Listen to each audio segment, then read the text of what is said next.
Lots going on in the world, and we'll be talking about that here on World Politics. We'll see who joins us and all along those lines. But a lot is taking place on the political landscape. And I know that definitely Steve Rao and others are expecting to join us on this discussion of what's going on in the world and all along those lines. So definitely looking forward to hearing people's thoughts about a number of the news items that are going on in the world, particularly in the political landscape and all along those lines. So definitely looking forward to hearing folks' comments on what's taking place in the world and how the world is treating them as well. So definitely there is a lot taking place, and we're always glad to be reporting on that here on World Politics as well as World Edition, which is our Monday through Friday news show. Trump is weighing using U.S. military to acquire Greenland, is what the White House is saying. So this has been reported that he is weighing using the U.S. military to acquire Greenland. And Trump supporters across the U.S. are reacting to the Venezuela operation, and the White House is relitigating the January 6th with a webpage claiming insurrection was a Democratic fabrication. So that's something else that's being reported in terms of world politics and all along those lines. So lots taking place in the world, and we'll definitely be talking about that here on this particular show. France and the UK have committed to deploying troops under a proposed Ukraine peace deal. So there is talk of a proposed Ukraine peace deal, and UK and France would send troops to Ukraine in the event of a peace deal, Starmer is reported to have said. And in Paris, Witkoff dodges hard U.S. commitment to Kyiv. And on January 6th, the coalition of the willing to decide on the deployment of multinational forces is what's been reported by one of the media outlets as well. So definitely there's a lot going on in that space, and definitely a lot taking place in that way. And like I said, Trump is looking at possibly going into Greenland with a military action as well, and target divisive reform in 2026. Keir Starmer tells ministers, so that's something that's going on in the UK. Government lacks emotional link with voters. Cabinet minister is warning in that part of the world. And Starmer tells cabinet a fight of our political lives in the clash with Farage's Reform Party. So that's definitely something that people are talking about as well. And Starmer tells cabinets to prepare for the fight of their lives, as I said earlier. And fire safety inspection lapsed for years at Swiss Bar, where 40 died in a New Year's blaze. Swiss Bar, had hit by a deadly fire, was not inspected for 6 years, authorities are saying, and all along those lines. So definitely that's something that people are talking about, as even skiers in the Swiss resort honored the victims of the New Year's Bar fire and all along those lines. And a 5.7 magnitude earthquake shook Japan. So that is something that people are talking about as well. As a strong quake rattled western Japan, no tsunami was observed. Strong earthquakes rattled western Japan, followed by several more shakes, and all in that way. And can China and South Korea reset complex ties after the G-Lee summit? So South Korea's Lee Jae-myung seeks a new phase in ties with China at Xi Jinping meeting. So definitely China has stopped publicly urging for North Korea's denuclearization, and China and South Korea are to carry out cultural exchanges in an orderly manner, is what Beijing is saying. And Xi Jinping demands a stand with China amid global order turmoil. And Pope Leo the 14th closes the 2025 Holy Year with a critique of consumerism and xenophobia. So definitely the right for the closing day of the Holy Door at St. Peter's Basilica, and springtime delayed while the Great Jubilee's promise remains unfulfilled. Closing Holy Year, Pope calls to reject distorted economy of profit. So Pope Leo the 14th closes St. Peter's Holy Door, concluding the Jubilee of Hope. Japanese Prime Minister Taiwan comments prompt China to ban certain exports to Japan. So China slaps export controls on Japan military for their remarks on Taiwan. And China bans exports to Japan of dual-use goods that could enhance Tokyo's military power.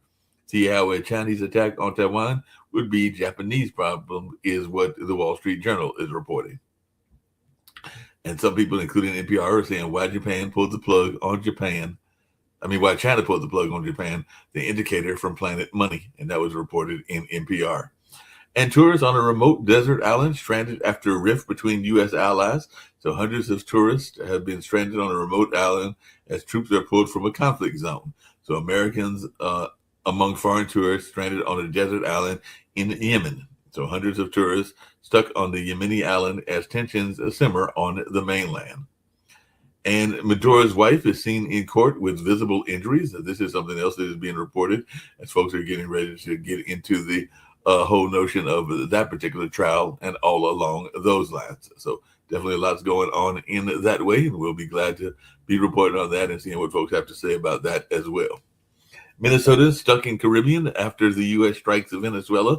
So the Wall Street Journal was saying, well, you can't get home from the Caribbean and nobody feels sorry for you, and all along those lines. But definitely that's something that people are talking about as Caribbean travelers are stranded after U.S. raid in Venezuela cancels flights. And escaping St. Barth was nearly impossible this weekend, and that's what was being reported by Vanity Fair. So travelers have been stranded in Caribbean as the U.S. military operation sends airlines scrambling to add additional flights and to help people get out of that area. Venezuelan operation magnifies Pentagon's shift west and away from China. So Trump's plan to own the Western Hemisphere and Greenland is not what Americans want. So WTOP said analysis, the Iron Law doctrine, Trump signals a new American order built on power and not necessarily on diplomacy. The Venezuela strikes are the beginning of a new Western Hemisphere. Trump's moves to dominate the Western Hemisphere is what The Hill is reporting as well. So definitely a lot going on in that space. And a Berlin mayor has warned on infrastructure after power station attack.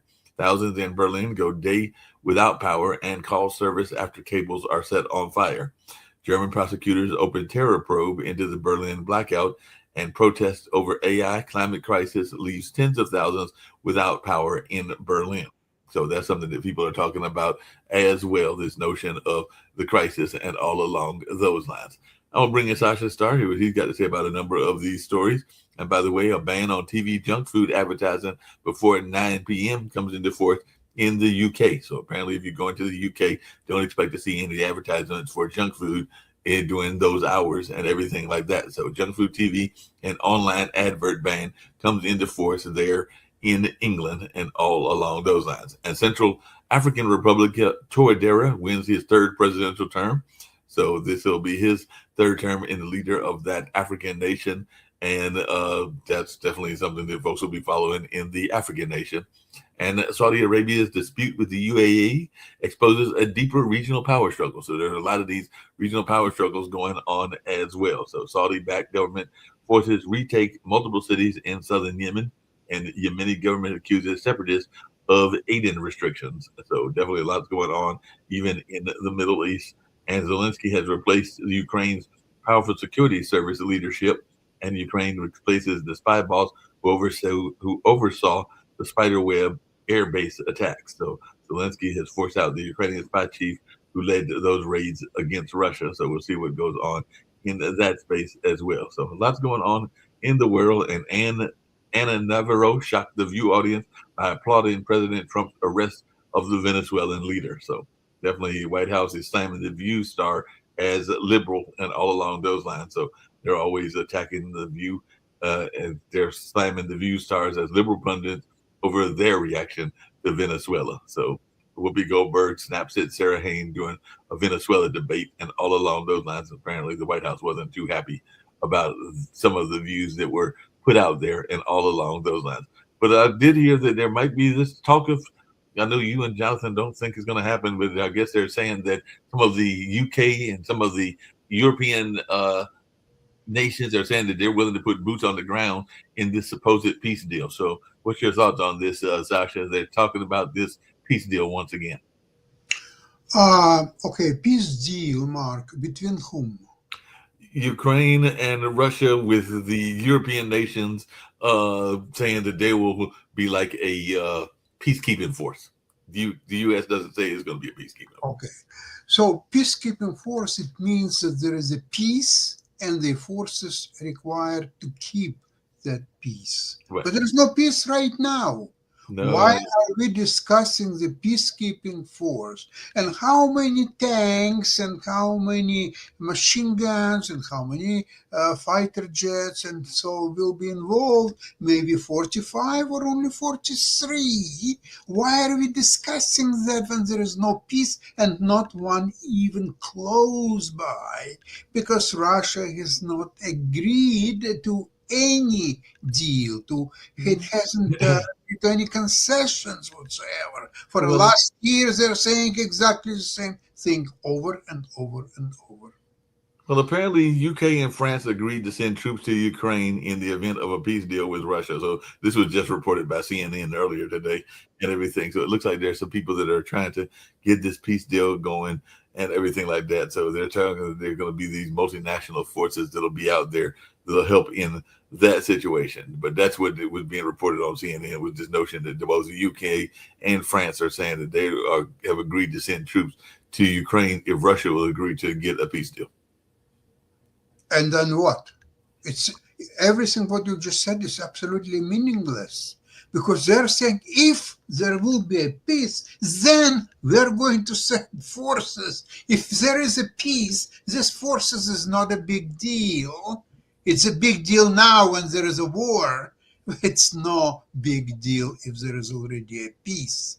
Well, Because speaking of no peace and everything like that, it looks like Trump is weighing again U.S. military to acquire Greenland. So he's already invaded Venezuela and captured their dictator, and nobody is shedding many tears over that and all along those lines. But now he's saying that he's weighing U.S. military to acquire Greenland, and this was reported earlier today. So it sounds like he is thinking about sending the military to Greenland in order to acquire Greenland. So it sounds like he really wants to obtain a lot of different places in the world. So what's your thoughts about him now saying that Greenland may be his next target? yes, my thoughts on that are that Trump is absolutely powerless in internal politics inside the United States. His economy, his everything what he's doing is just going in flames. And that's not surprising because a man who had a string of bankruptcies, who is a criminal, who was convicted felon, what else are you expecting from him? Nothing but bad things, and the things are happening right now as we speak. So his only chance is to do something about the world politics and start all kind of wars and all kind of stuff that he has pretty good chances to succeed. It's not guaranteed at all, but at least he has some chances to succeed. And that he would bring on internal on this the upcoming election, midterm election, and so he has nothing to show for the domestic achievements in for Republicans, but he may bring tremendous international achievements. So what they are? Okay, so he took down Maduro, he brought him to U.S. Do you think for sure he will be convicted in New York's court? I Well, don't think so. I do not think so because Trump, in one of his messages, recognized Maduro as the president of Venezuela. And how another power can judge the president of Venezuela or any other country? So I really don't think that he will succeed even at that. But let's leave that alone. The trial will be sometimes in March. Okay, so we'll see what's going to happen. yeah, but Uh, I'm not sure that U.S. has ironclad conviction against Maduro done, engraved in stone. I really don't think so. However, okay, forget about Maduro and his wife. So they're in states. They will be preparing to trial, and the trial will take several months. Okay, we'll see what's happened. Now, what's happened in Venezuela? So, U.S. now they want to run the country, as Trump said, right? So for Mhm. that They have to invade the country properly with their tanks, with the machinery, with thousands and thousands of fighters, the armed people. It's not going to be just Delta Force. It has to be a regular army that would march into Venezuela. And what do you think Venezuelan people will say? Oh, thank you very much. Welcome, Americans. We want you to run our country. Please do so. Get our oil, get our resources, get everything, and good luck to you. Enjoy yourself. Do you think that's a scenario? I don't think that's the scenario, and I've already heard, as I mentioned earlier, that there is a 92-year-old judge that is who is going to be leading this courtroom, and apparently he's not a friend of Trump. He's actually ruled against him on some cases, including around the WikiLeaks leaks and everything like that, or the WikiLeaks. And he's definitely been involved in a number of other cases. So I don't know that he's even ruled against Trump in some cases. So I don't know that he's necessarily going to win. And I've also heard that there is some sympathy votes going on because apparently Miss Maduro is sporting some injuries. So I guess they're trying to say whether those injuries took place when she was grabbed by the U.S. and everything like that, or whether maybe he was causing those injuries. But there is some reports that she has some injuries on her face and everything like that. So they might be going for the sympathy vote. We've got Steve joining us as well. So I'm glad Steve's joining us on this particular show. So we'll see what Steve's got on his mind as well. Sure. Yeah. Hey, Steve. Hey, how are you guys doing, man? I've been. Good, Steve. How are you? Great to see Sasha Star. Sorry, I've been. Thanks. Stranger, folks. It's been a crazy year. Yeah, things are going good. I am really working hard on the campaign. There's I think a lot of people on the street that I am the front runner in this race. So it's either do or die. If I win, I'll be in the 4-year term, hopefully, and that'll be huge for my political future, either to run for council of state or something. But if it doesn't work out, I don't think I'll ever run again, and I'll figure out a way to live life. So I've decided this is it for me, and I'm excited. Hopefully, we have a bright future for you in any case, whether you. Yeah, well, I mean, it's politics is also not as noble as it used to be. So, and I really love my work with the media. I really missed you guys, actually. I mean, I got to be honest with you. It's really rewarding being on TV, being on radio, and so I'm going to leave it to the hands of God. But with that being said, as we talk about world politics, I think there's a lot of. I lived in Venezuela for a few months in the 90s. I've always been so sad for Venezuela because it was such a beautiful country and just was completely pillaged by these dictators, particularly Maduro. I think a lot of us want to get rid of these dictators, but I don't think it's good foreign policy just to rip dictators out without any kind of idea of what a post-Maduro Venezuela will be like. And now talks about him coming in and taking over Greenland. It's almost as if Trump wants to be another hegemonic or colonial power, which I don't think is the way for democracies to act. And so that's just my take on it, is that I think it's a very disruptive foreign policy. And of course, the war in Ukraine looks like it's coming to an end, right? I don't think so. You don't think so? Absolutely not. Tell me, who is the dictator of Greenland? Are you familiar at all? I don't. I have to beat myself up on Greenland. I really don't know enough about the country. All I know is that they often use as an example that if you came from Greenland to America as an immigrant, you can get your immigration immediately. But if you come from India for an H-1B, if you went through the normal process, it would take you 150 years to become a citizen. Oh my God! Yes, exactly. I've heard Greenland in that example, but I don't know enough about it.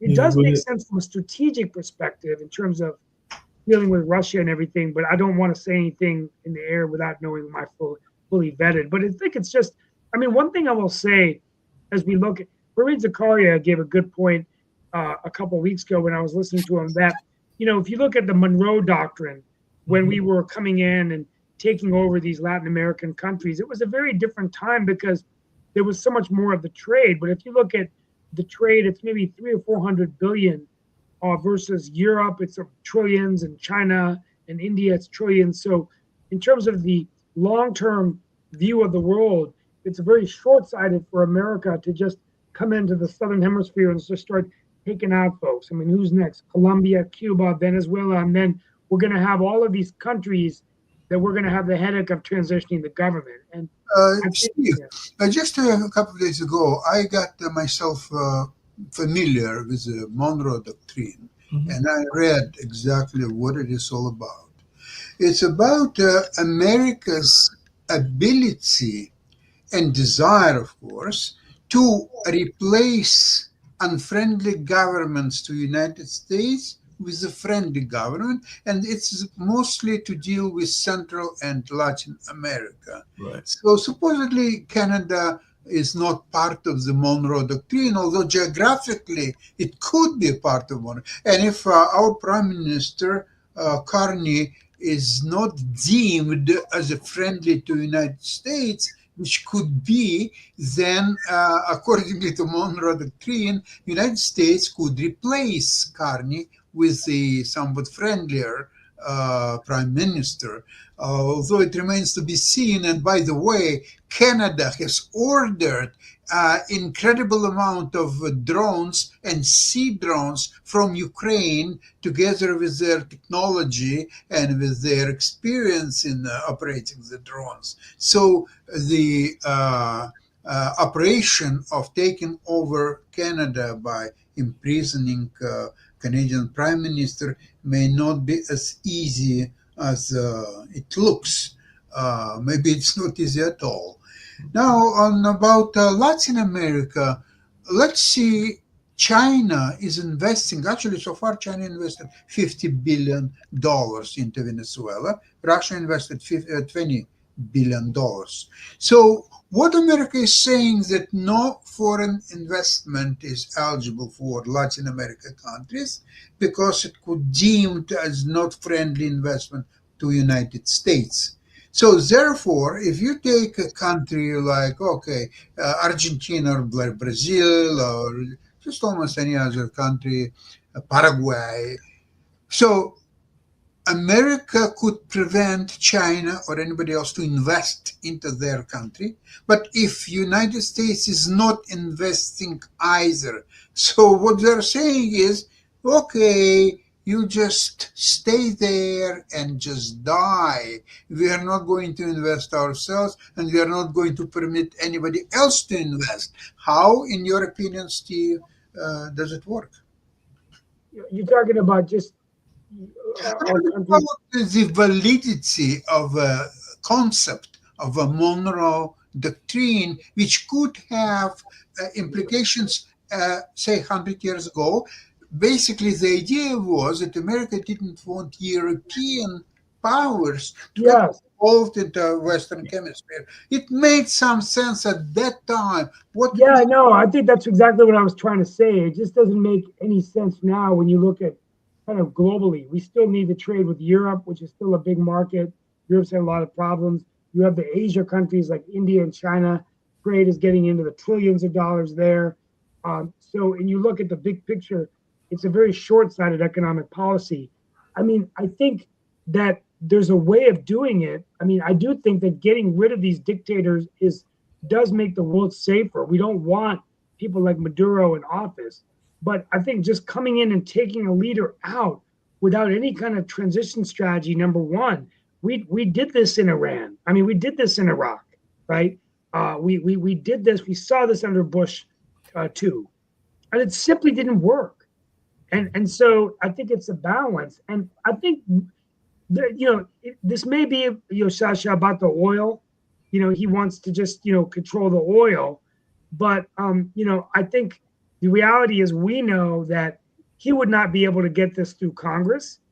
I mean, Donald Trump, if President Trump came and said, I want to go to war, he's not going to get the votes from the Democrats. So that's why he's going over above them, and I think other presidents have done that. When Bush 1 invaded Kuwait, right.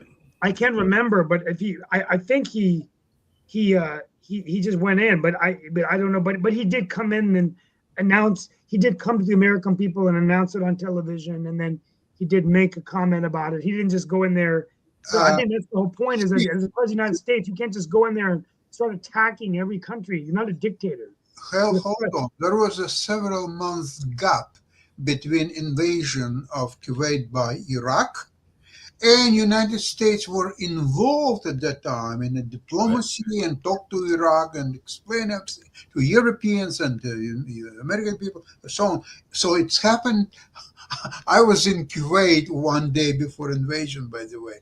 I was flying from Singapore to Amsterdam through Kuwait and stop over at Kuwait airport. It's a huge airport, empty, and it was one day before invasion. So when invasion happened on August 1st of 1990, so there were a lot of diplomacy, negotiations before, and I remember when at that time James Baker, and he was on television, he was talking about the situation, and he said one word, regrettably. And at that time, stock market went up 100 points because that word means that there would be a war. And that war was actually very popular with American people, because in Canada as well, because a lot of people after work, when they were asking each other, where are you going now? Watching the war. I'm going to watch the war, because it was all in real time, so you can see all the smart bombs and so on. Now, but there is no diplomacy happened here in Venezuela. Okay, they sent a huge fleet and jet fighters and everything else, but I never heard about any diplomacy, because there could be, U.S. could make a demand, we want this and that, and let's see in a week time, and if not going to happen, then we have to deploy our forces and so on. But that never happened really. Or am I missing something? No, they said there was a couple of reach outs to Maduro, and Maduro ignored those reach outs and everything like that. So they did say that they tried to make some diplomatic ties. Now, whether that's the fact or whether that's Trump fiction, that's up for debate and everything like that. I did have a quick question for Steve and everything, because the one thing that's back in the news is the tariffs, and apparently even Donald Trump has said that Modi is not happy at him because of the steep tariffs that India is facing, and a part of this is around the Russian oil and all along those lines. But even Donald Trump earlier today said that he and Modi are not on, that Modi's not happy with him, and he's maybe not. I think this doesn't, you're overturning. I mean, first of all, the damage is already done. I mean, India is, I know there are things that Modi is doing that I don't like. I mean, my parents are from India. The thing they liked about India, it was not focused on any religion. When they grew up in India in the 40s and 50s, they left in the 60s. But India was focused on just, you lived in India, but now it's so focused on the Hindutva, one religion, persecuting Christians and other Muslim minorities, which I don't agree with, limiting rights of the press. But at the same time, I think you look at the progress India has made, and U.S. has made with India relations, going all the way back to Clinton and Manmohan Singh, and then Bush coming in and making it better, and then Obama, and then Trump, and it's the fourth largest economy, fastest growing economy in the world. It's gone from 9 to 4. You have a tremendous workforce pipeline of tech talent. This is not the time to just completely dismantle the relationship with India, particularly when we're trying to counter China. Now, this might be about them getting, and I know Sasha Starr's probably not happy about India buying oil from a ruthless dictator like Putin. No longer. Which I don't agree with either. I mean, I've been getting there. I don't like it. Steve, it was announced today that the last Indian company that was purchasing Russian oil stopped doing that as of now. Okay. So India is no longer buying Russian oil. Okay, all right. I just want to make sure that's the case. Yeah. But they were, I didn't. But the bottom line is that, Mark, to answer your question, I just think that before I leave, I've got to run. But I think it's so short-sighted of Trump. I've been hearing rumors there were backside deals. Apparently, there was a Pakistani American that raised lots of money for Trump, and there were backdoor deals. So who knows whether he's promising things? I don't know. But the reality is he's basically taken the 30 years of progress in the U.S.-India relationship and thrown it down, flushed it down the toilet. And Modi is never going to forget him for this. And now what we've done is we've alienated India. we've given them more of a reason to say, look, we don't want to talk to U.S. Let's go deal with Russia. Let's go deal with China, which is kind of scary. When you see Modi with Ping, you go, do you want the world order, a strong India and China? India is the world's largest democracy. They have a strong military, much stronger than Pakistan. But, Steve, don't be surprised if Trump will get friendly not only with Putin, but even with China, with the Emperor Xi.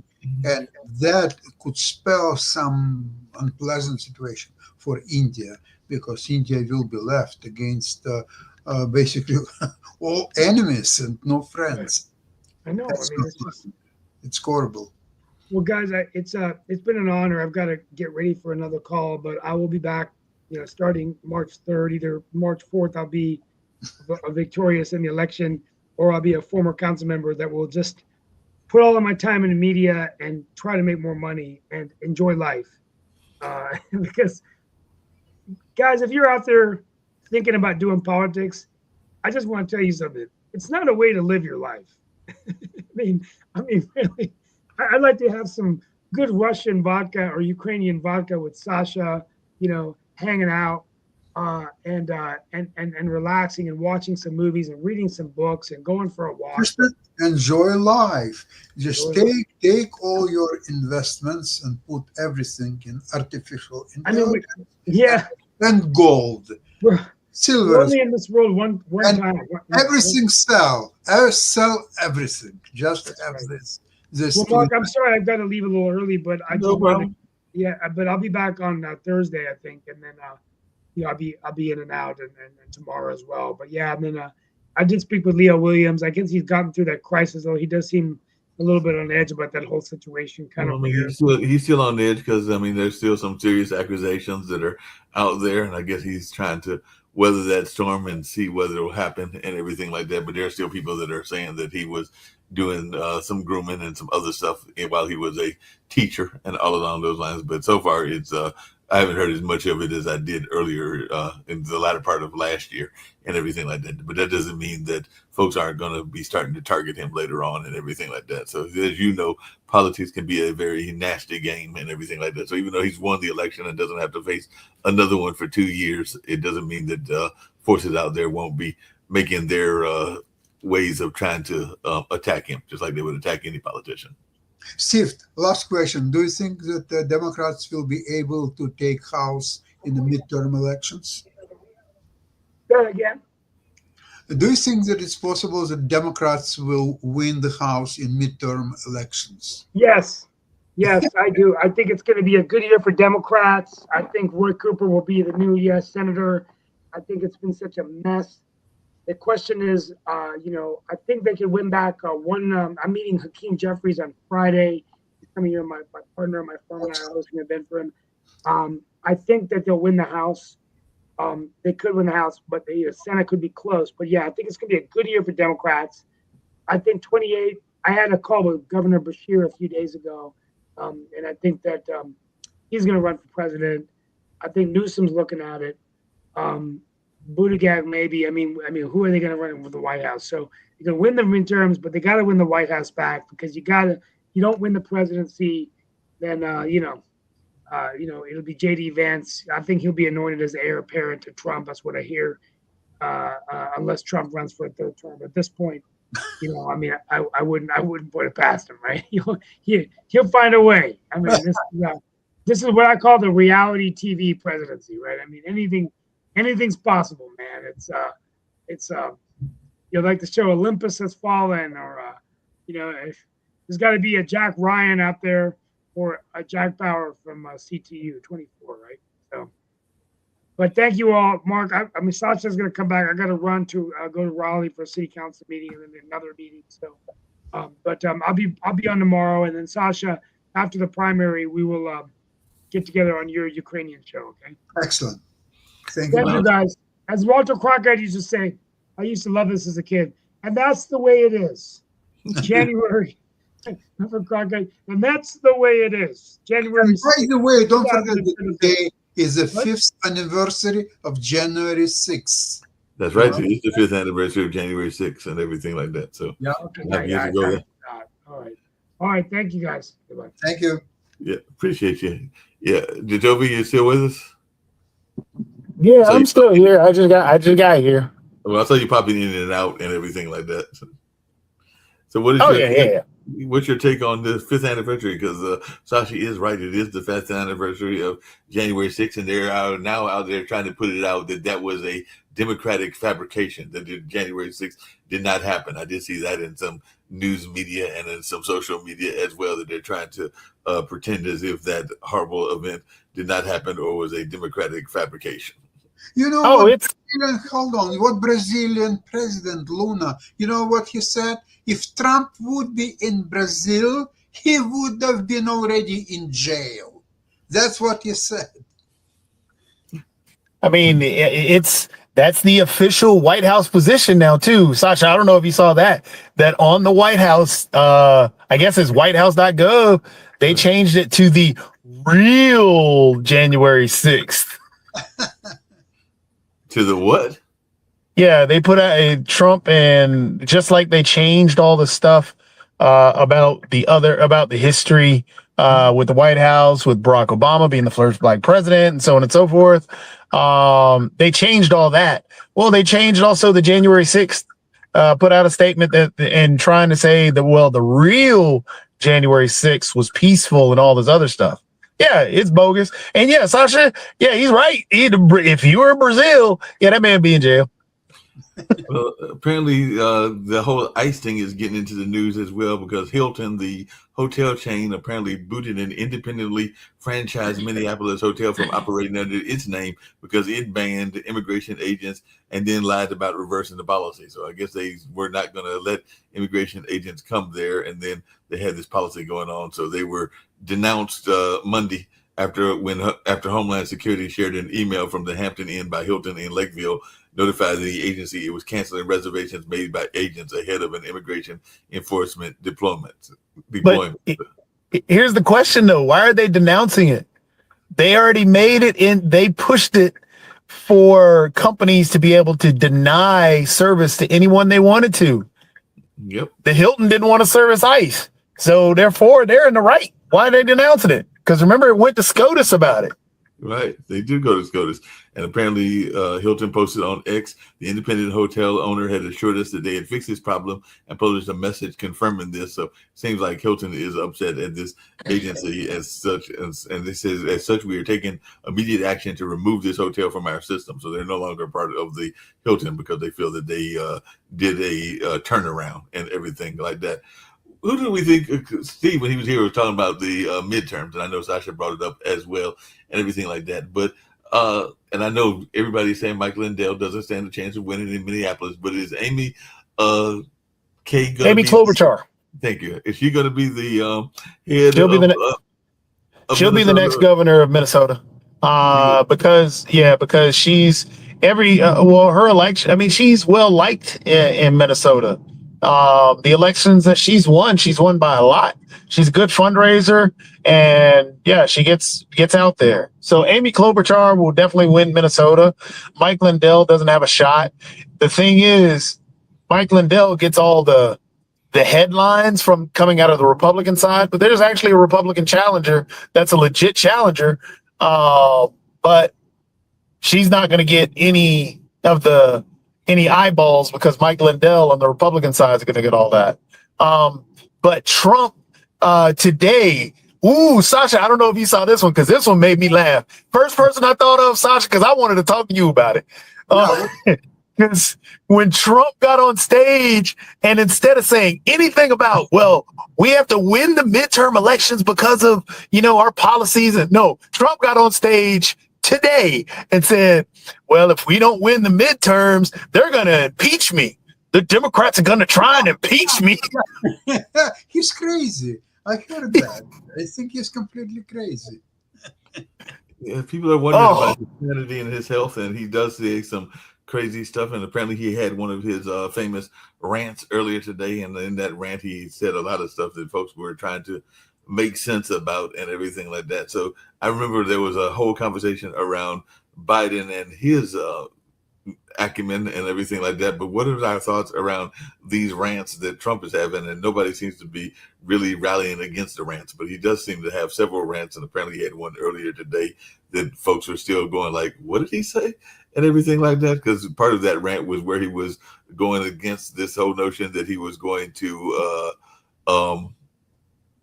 go against Greenland. So he's going to go take Greenland over just like he took over and is saying he's going to run Venezuela. Well, that was. Oh, go ahead, Sasha. He's talking so much about Greenland, and I don't understand. Okay, in Venezuela, he had a drug trafficker and a criminal and so on. So one criminal arrested another criminal. Okay, that makes sense. Although I'm not sure why this makes sense. Yeah. Now, in Greenland, I'm not aware that there is a criminal running Greenland that he has to be brought for justice to New York court or anything. So, under what pretense a U.S. can invade Greenland? But Greenland is part of Denmark, and as a part of Denmark, it's a member of NATO. So what is Trump going to say to justify any move against Greenland? I don't get it. His supposed justification is that it is for national security, and Russia and China, because of the melting of the ice and the way that that's going to open up a pathway, it's going to cause problems for our national security. That is his whole argument. Yet he ignores the fact that the biggest, the actual largest base on Greenland is a U.S. base. There are partnerships that can happen between Greenland, but he doesn't care about that. All he cares about is this whole show of force. Wait a sec. Does China have any bases in Greenland? Does China have any bases in Greenland? I'm not aware of it. Let me get phone jacked up. Yeah, I think his phone's acting up.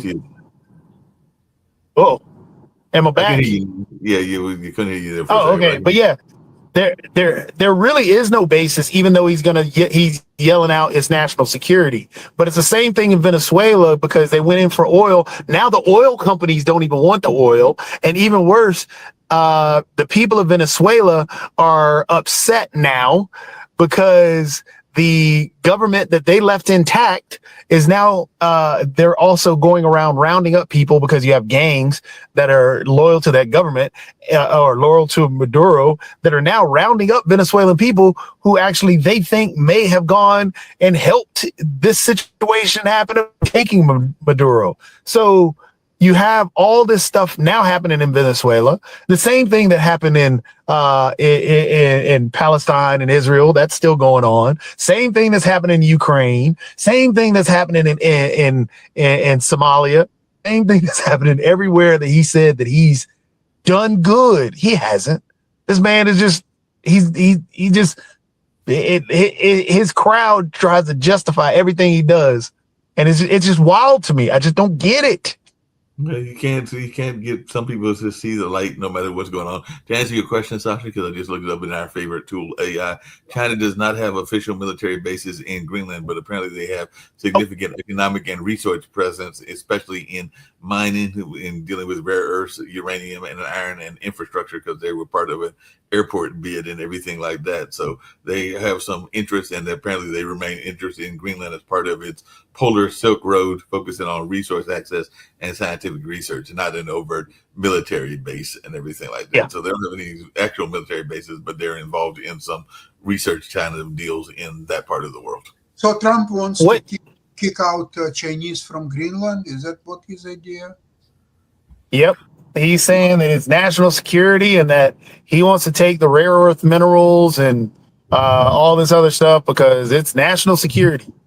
It's just it's an idiotic play. Well, okay. So what Trump has to do, he has to abolish completely Monroe Doctrine because it's outdated. It doesn't work. And instead, create Donald Trump's doctrine that any country in the world that has unfriendly government to the United States could be invaded by the United States and its government taken out by the United States. So that could be a pretense under which they can invade any country, Greenland or non-Greenland, and just do anything what they want. Because this is probably most likely what actually Trump wants to do. He could be and everything. I do have a question about Trump because apparently this came out because apparently he went on this bizarre rant earlier today. It had to deal with the coverage of his health, and he was saying that some people had told him weeks ago to correct that where he claimed it took him weeks to correct a report about not being dead. So apparently there were some people that were saying that he was dead when he wasn't dead and everything like that. But there is no doubt, and if you can look at the latest pictures of him and everything, and everybody talks about his various hairstyles. But apparently, Jacoby, when did President Trump become a punk rocker? Because apparently his latest hairstyle is pink. He's got pink hair now and everything like that. So when did he become a punk rocker or one of these other rock styles and everything like that? So he's now sporting pink hair. I don't know about that, but all I know is he fell asleep the other day standing up behind Marco Rubio. That made me laugh. Yeah, he was definitely falling asleep, standing up and everything like that. But yeah, people are talking about his pink hair, and that came out today because apparently his hair has got a pinkish tint when he went before the GOP members at a House GOP member retreat at the Kennedy Center on today and everything like that. So yeah, apparently he's got maybe he had some pink dye, or maybe the dye didn't work and it turned his hair pink temporarily. But yeah, he's got some pink hair going on. Or maybe he's become a fan of pink. Well, one of the things that so I was listening to somebody earlier and they were talking about how Trump floats trial balloons, which I completely agree with, because he'll always say, hey, look, when he was talking about Greenland at the beginning, remember people said, oh no, he's joking, he's trolling. No, that's what he's actually trying to do right now. He legitimately is trying to take Greenland. He's already, after what he did with Venezuela, he's going to try and do the same thing with Greenland. But his new trial balloon, which he's floated before to try and get people used to the idea and think it's okay, is he's floating the idea of stopping the elections that may take place this year. Yep, he might try to do that. So there will be no midterm election this year? That's what he was floating.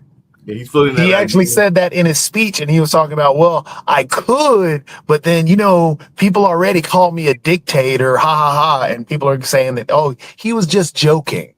No, he was legitimately thinking about it. And now he's also thinking that he is Nostradamus or everything like that, because he's back to, apparently this is one of his other crazy rants. Yesterday he was insisting that he predicted 9/11 and failed to save thousands of lives only because no one listened to him. So over the course of the last decade, he's made claims that he warned of the dangers of former Al-Qaeda leader Osama bin Laden in his 2000 book, The America We Deserve, despite there being fact checks proving that he didn't say any such thing. But he repeated it on Sunday night, painting himself as a visionary to reporters aboard Air Force One as he flew to Washington, D.C. So he's claiming that the reason that all these lives were lost because nobody listened to him, because he was already predicting that this was going to happen and everything like this. What he does is he tells a lie, he repeats the lie, and repeats it louder and louder and louder. He knows that he's already trained his MAGA group.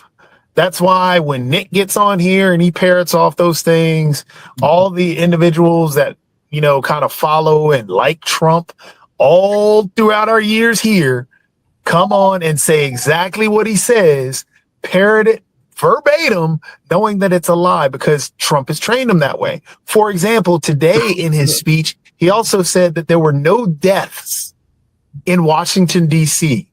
Right. Said it a couple of times that he stopped all.